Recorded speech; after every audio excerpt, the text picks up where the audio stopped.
Parshas Noach, the sixth Aliyah.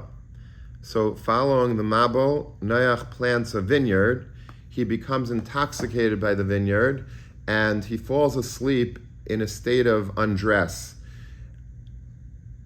His son Ham, who is the father of Canaan, disrespectfully looks at Noach undressed, and he irreverently describes him to his other brothers, Shem and Yefes.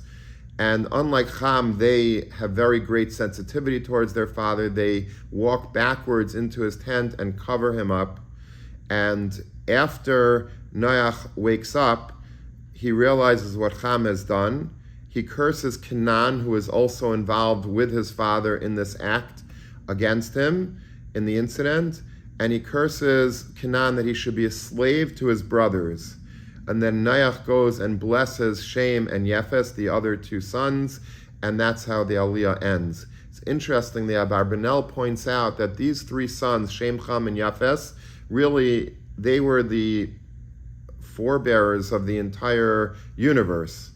But the Abarbanel points out that the three major continents that were known at the time, they didn't know of America, North or South America. They didn't know of other parts like Australia and the poles. The major three continents that were known at that time were Europe, Asia, and Africa.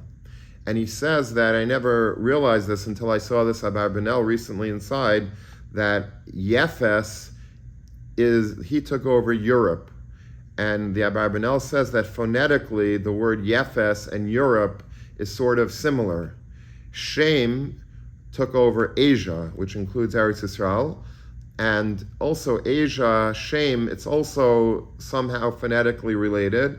And of course, Ham took over Africa. I don't know if that's phonetically related, but those were the three portions of the world, each given to one of these three sons, respectively.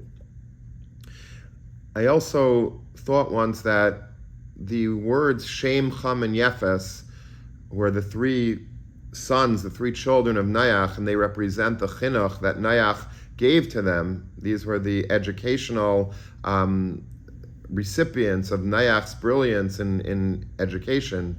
So I think these might symbolize, their names might symbolize the three important elements of chinuch. And that is, Shem is you have to give your students the understanding of how important it is to have a good reputation in life. The Shem, how important it is to carry a name. I'm a Ben Torah, I'm a Jew, and I'm proud of it. That's very, very important.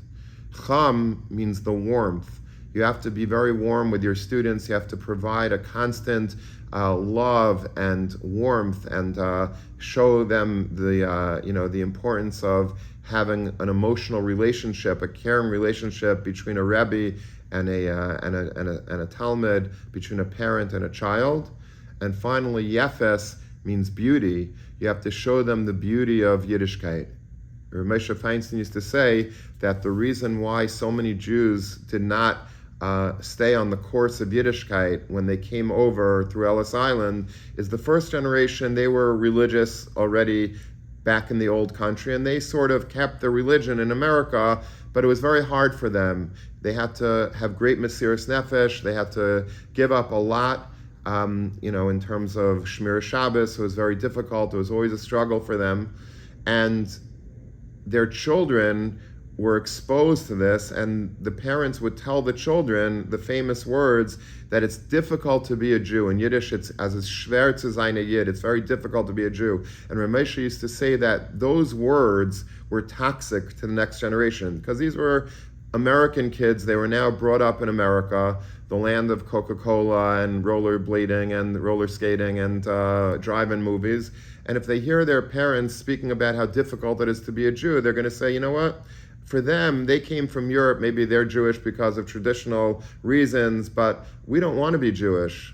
And, we just want to be Americans. And they gave up, Yiddishkeit. And Rabbi Moshe said if they would have only been told the beauty of Yiddishkeit, that it's geschmack to be a Jew, that it's beautiful to be a Jew, then they would never have given it up. But they didn't hear that message. So these are the messages that a parent and a Rebbe must constantly impart to a child. Shame, that it's important to be proud of your name, of your lineage, of your heritage. Cham, there has to be a warmth and an emotional attachment between the Rebbe and the Talmud, between the parent and the child.